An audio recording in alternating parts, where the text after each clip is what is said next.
you'll hear a woman complaining about an item she has bought. First, you have some time to look at questions 1 to 4.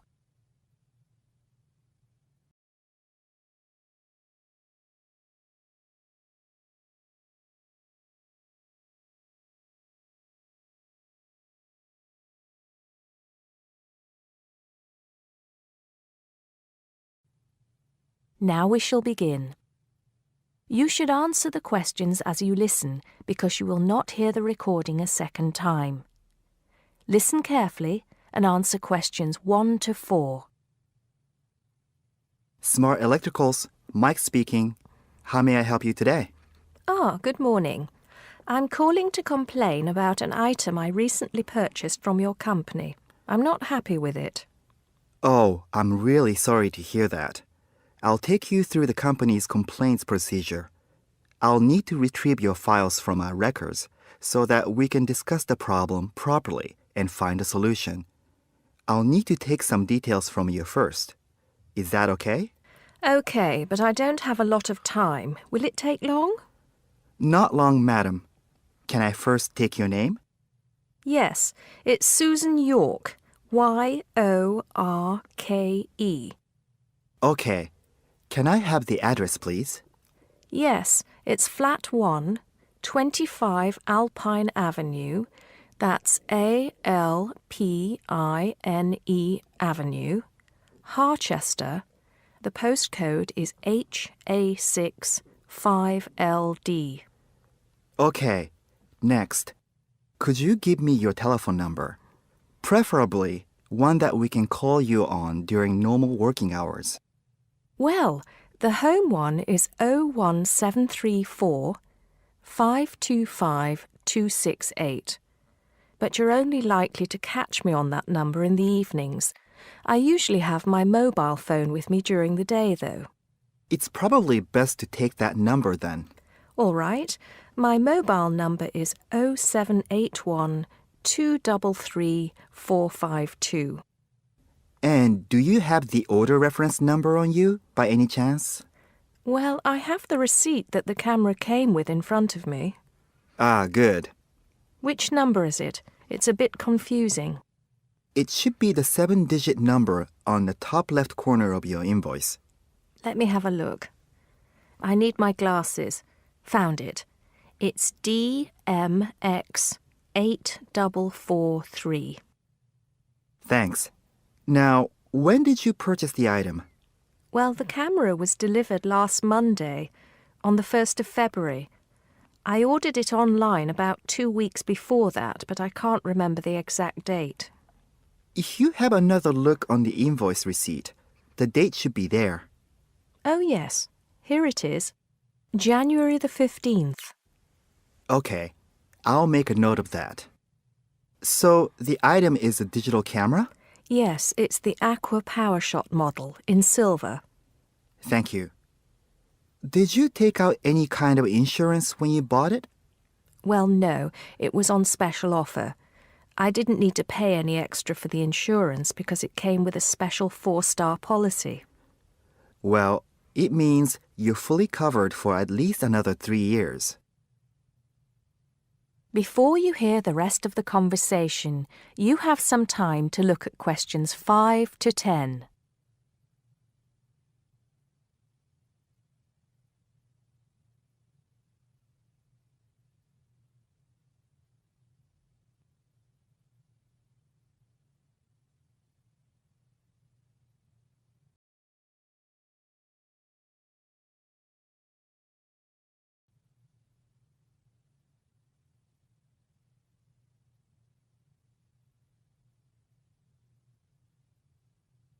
Now listen and answer questions 5 to 10. Right. What is the problem? Yes, the first thing is that it came with 1 memory card in the box when there were supposed to be 2. Oh dear, I'm terribly sorry about that. It must have been an oversight in the packing department. I can do something about that straight away and get one sent out to you. Well, that's not the only thing. I bought it as a present for my niece because she loves swimming. It said on the website that it was waterproof, But when she took it on holiday and tried to use it underwater, it got ruined because water got into the lens. You can imagine how disappointed my niece was. I certainly can. Were those the only problems? No, there was one other thing. It came with a case to protect it. When I opened the box to take the case out, I saw that it had a big scratch on it. We're really sorry about that. I can offer to have the camera repaired for you. In the event that it can't be repaired, we'll send you a replacement. I don't think so. Seeing as it was faulty in the first place, I wouldn't want another one. I think I'd rather have my money back. Can I get a refund? Yes, of course. If you send it back to customer services, I'll make sure it's dealt with. Thank you very much. That is the end of part 1. You now have half a minute to check your answers.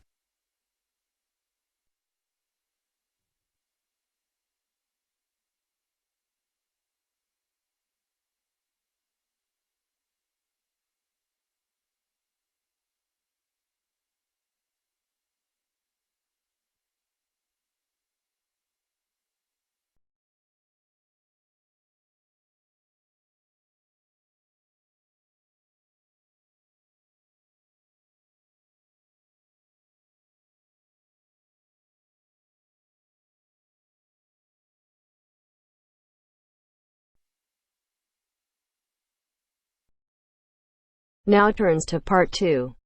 You are going to hear a talk about making the most of graduate school. First, you have some time to look at questions 11 to 16.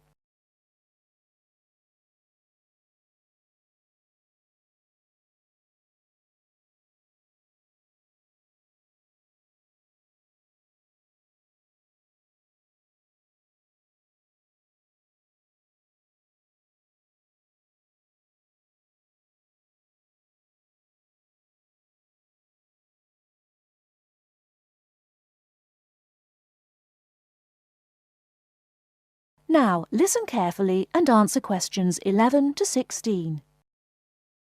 Entrance to the graduate school.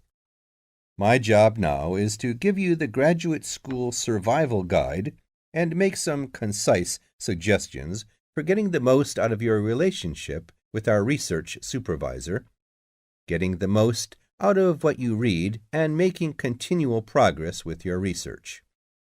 First, your relationship with your supervisor. This is fundamental. Meet regularly. You should expect to meet once a week or at least every other week because this will give you the motivation to make progress and also keeps your advisor aware of your work. Prepare for your meetings.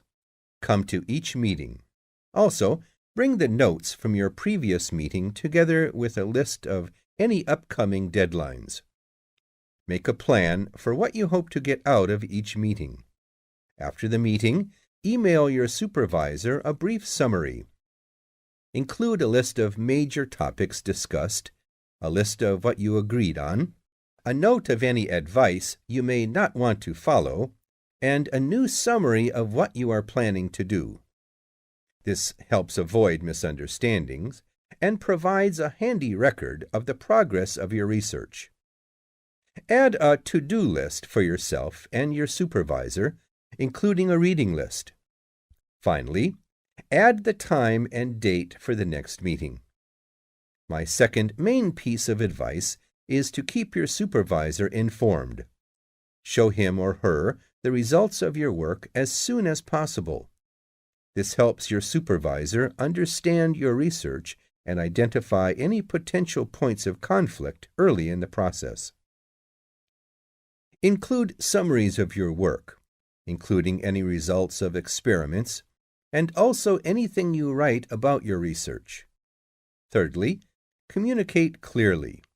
If you disagree with your advisor, state your objections and concerns clearly and calmly. If you feel that something about your relationship is not working, discuss it with him or her. Whenever possible, suggest steps that they could take to address your concerns. Under this heading, it is extremely important to take the initiative. You do not need to clear everything you do in your research with your advisor. He or she is busy too. You must be responsible for your own ideas and the progress of your work. Before you hear the rest of the talk, you have some time to look at questions 17 to 20.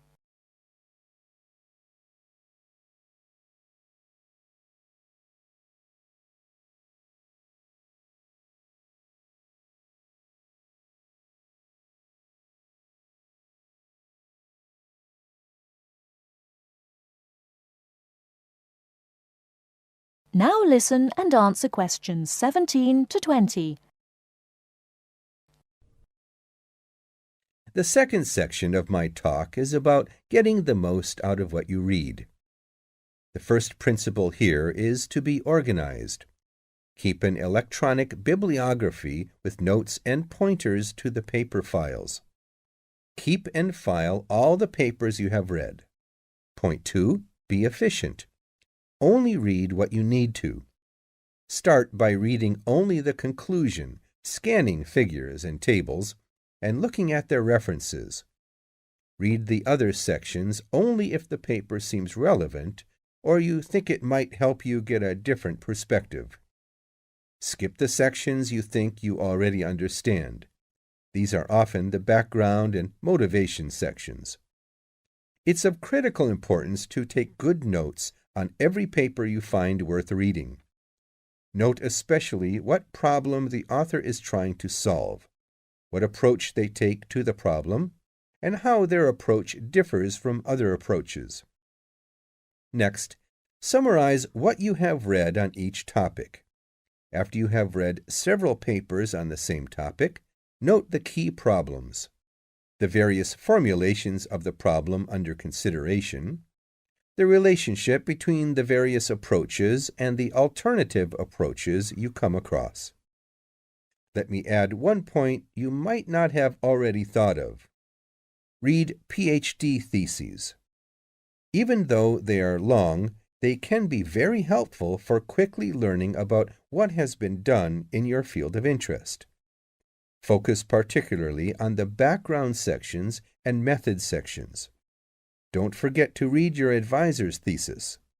This will give you an idea of what he or she expects from you. The third section of my talk is about making continual progress with your research. Keep a journal of your ideas. Write down every issue you are thinking about, even if you think it is stupid. This will help you keep track of your progress and keep you from going round in circles. That is the end of part 2. You now have half a minute to check your answers.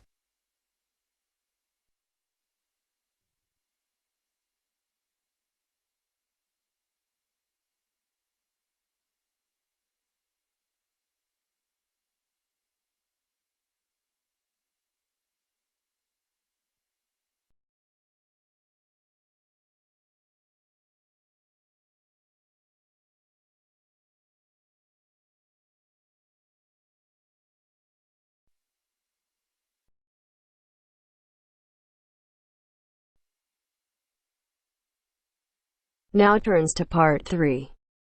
Part 3. You'll hear an introduction about the process of producing stamps. First, you have some time to look at questions 21 to 25.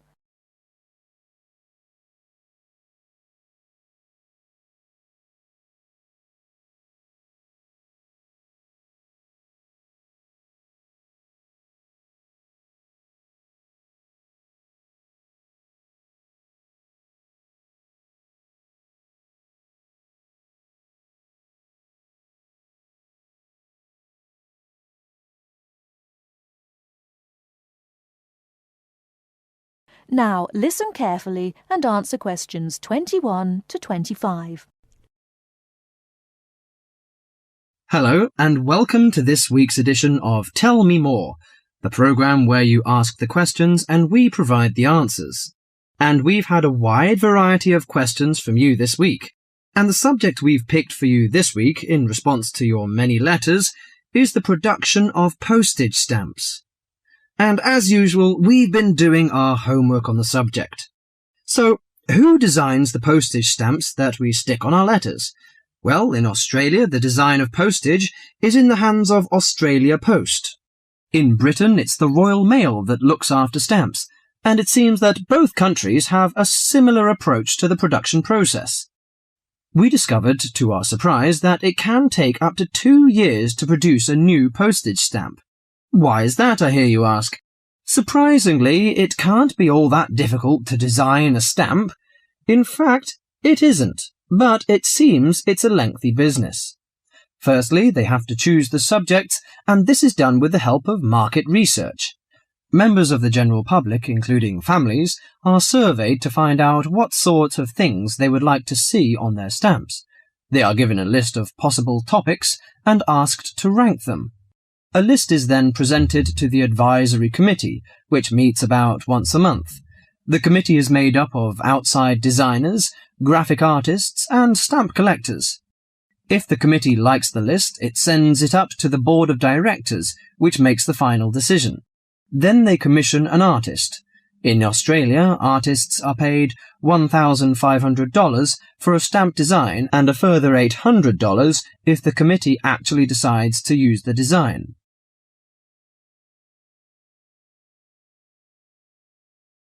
Before you hear the rest of the talk, you have some time to look at questions 26 to 30.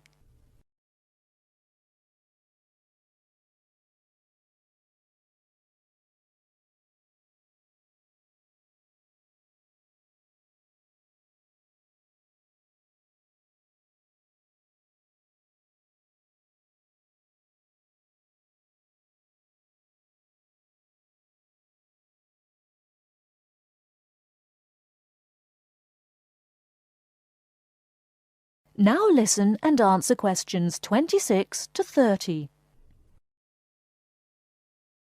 So there's a possibility that a stamp might be designed, but still never actually go into circulation. So what kind of topics are acceptable? Well, the most important thing is that they must be of national interest.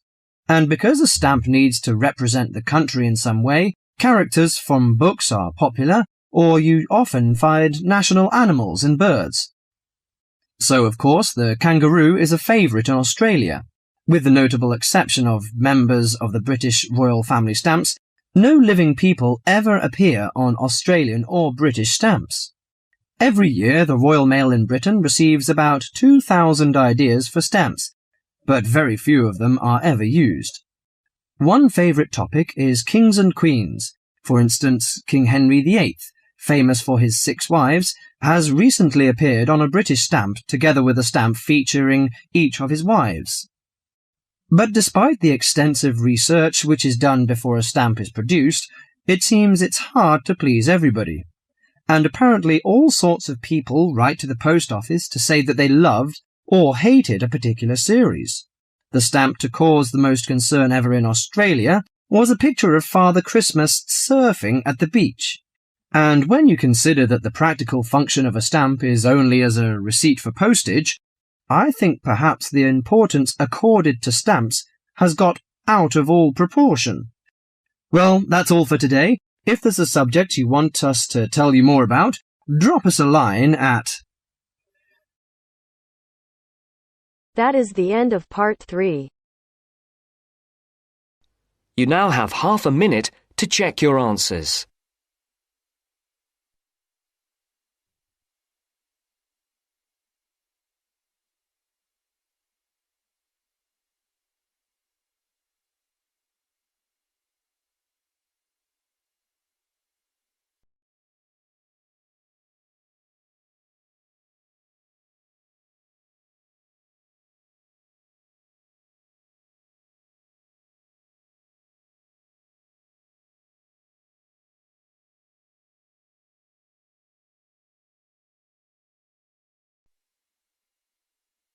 Now turns to part 4. Part 4. You will hear an environmental studies student giving a presentation about his project on saving an endangered species of plant. Now you have some time to look at questions 31 to 40.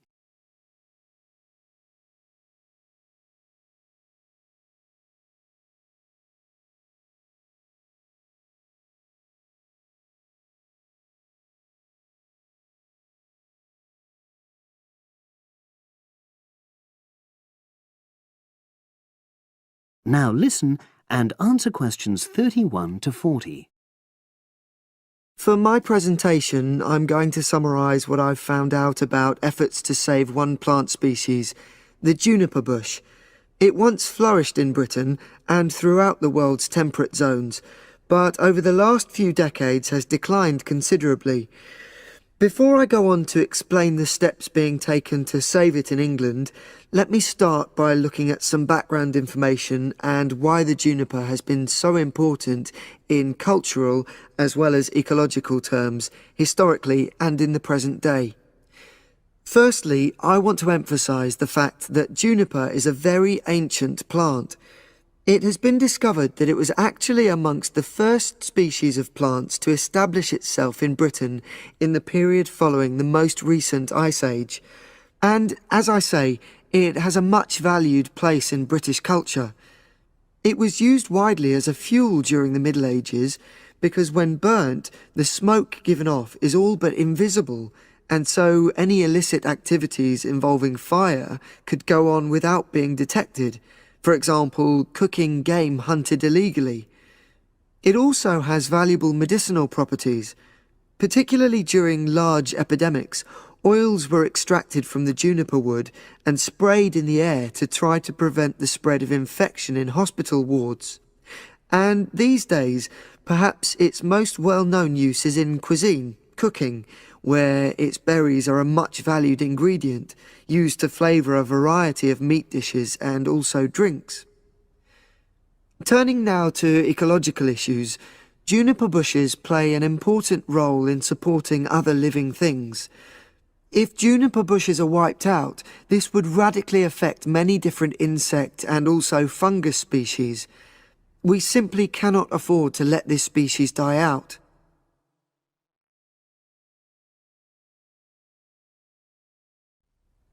So, why is the juniper plant declining at such a rapid rate?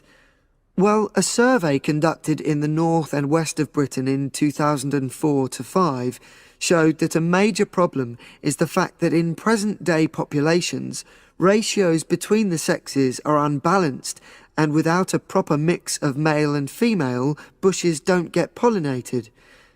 Also, the survey found that in a lot of these populations, the plants are the same age, so this means that bushes grow old and start to die at similar times, leading to swift extinction of whole populations. Now, the charity Plant Life is trying to do something to halt the decline in juniper species. It's currently trying out 2 new major salvage techniques, this time focusing on lowland regions of England. The first thing it's trying is to provide shelters for the seedlings in areas where juniper populations are fairly well established. These, of course, are designed to help protect the plants at their most vulnerable stage. A further measure is that in areas where colonies have all but died out, numbers are being bolstered by the planting of cuttings which have been taken from healthy bushes elsewhere. Now, I hope I've given a clear picture of the problems facing this culturally and ecologically valuable plant, and of the measures being taken by Plant Life to tackle them. If anyone has any questions, I'd be happy.